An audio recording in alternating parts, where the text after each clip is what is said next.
Dans le jeu de la vie, Florence, l'auteur, commence par un passage de Galates où il est dit « Ne vous y trompez pas, on ne se moque pas de Dieu, ce qu'un homme aura semé, il le récoltera aussi. » Il y a plein de passages de la Bible qui disent la même chose de différentes façons. C'est la loi des semailles et de la moisson. Dans le même livre de Galates, Paul dit que chacun portera son fardeau et que chacun se félicitera de ses propres actes. C'est-à-dire, en quelque sorte, que, étant donné que je moissonne ce que j'ai sémé, si je réussis, je dois me réjouir d'avoir semé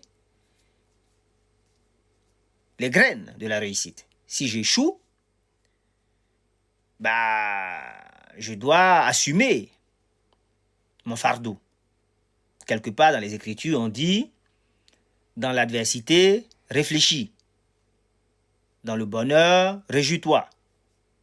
Parce que il te vient du sol ce que tu y avais mis. Hein? Ce que tu avais mis dans le sol, c'est ce qui ressort. Dans un autre passage, juste avant celui-là, le passage juste avant celui-là, il est dit que celui à qui on enseigne la parole doit faire part de tous ses biens, doit communiquer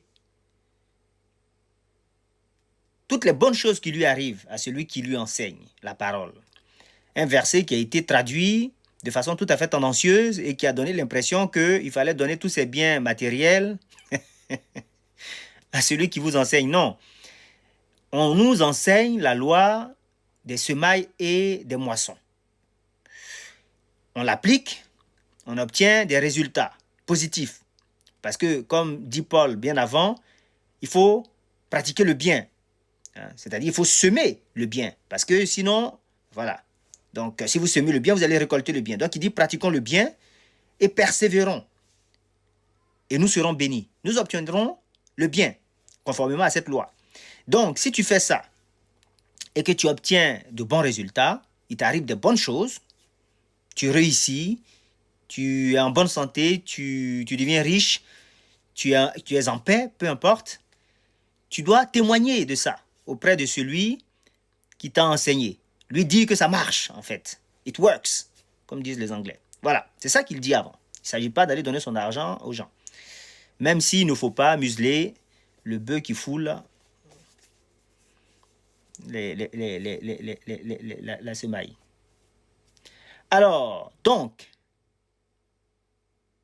dans un autre verset, je crois que c'est le livre de Jacques, je l'avais noté ici. Dans un autre verset, il est dit que nous ne devons pas nous borner, nous contenter d'écouter la parole. Nous devons la mettre en pratique. C'est la même idée qu'on retrouve dans Galates, c'est la même idée qui se retrouve ici dans Jacques chapitre 1, verset 22. Il faut mettre la parole en pratique.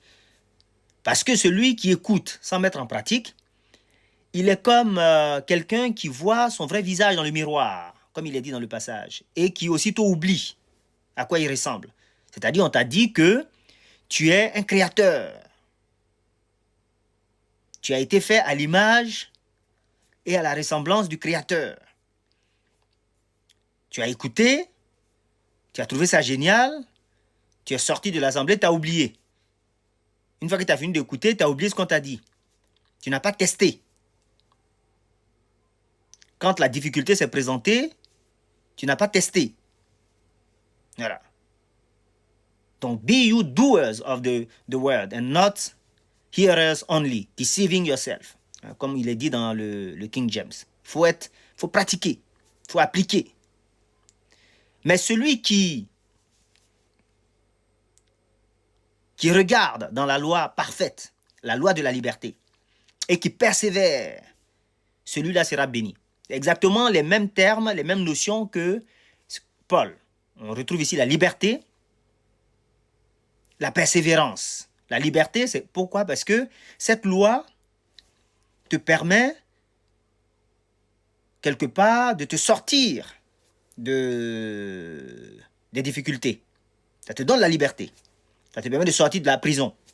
Si tu te retrouves coincé dans une situation. Hein? Puisque dans Galates, Paul fait un parallèle, ou plutôt confronte, met en opposition la loi et la promesse. C'est-à-dire la loi et la foi. Il dit, si vous voulez vous mettre sous la loi, vous devez respecter toute la loi. Mais vous avez la grâce. C'est-à-dire, avant, on vous disait, il faut faire pour avoir. Maintenant, on dit, il faut croire.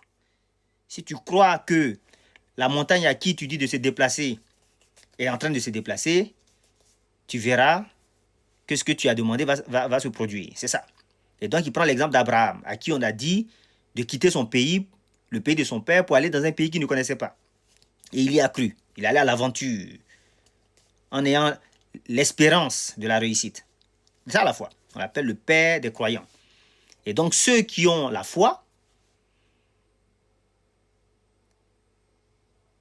ils sont de la semence du père des croyants. C'est ça, hein, quand on dit père des croyants, c'est pas...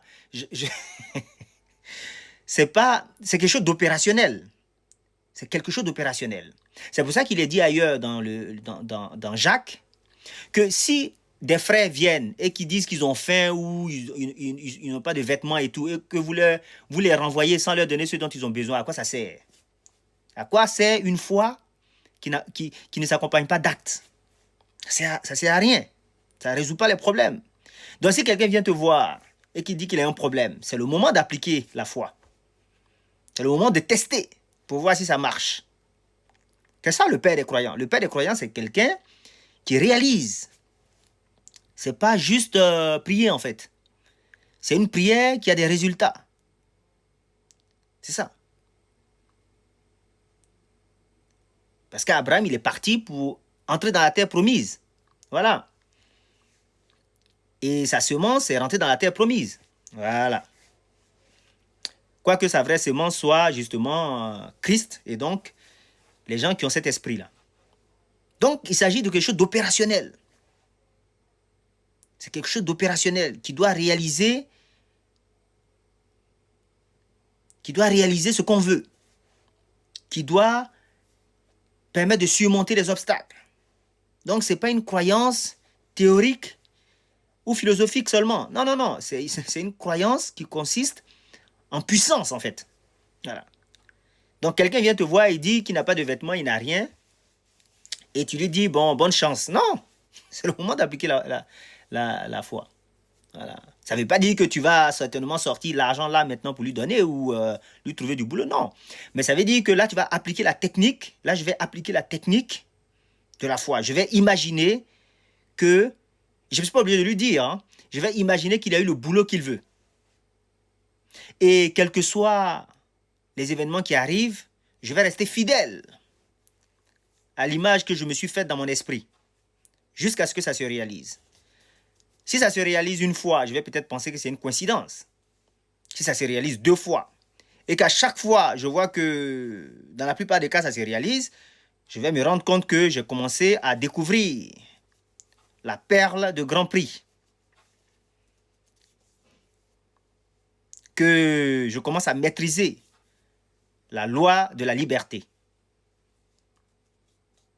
Que je commence à comprendre la loi des semailles et des moissons.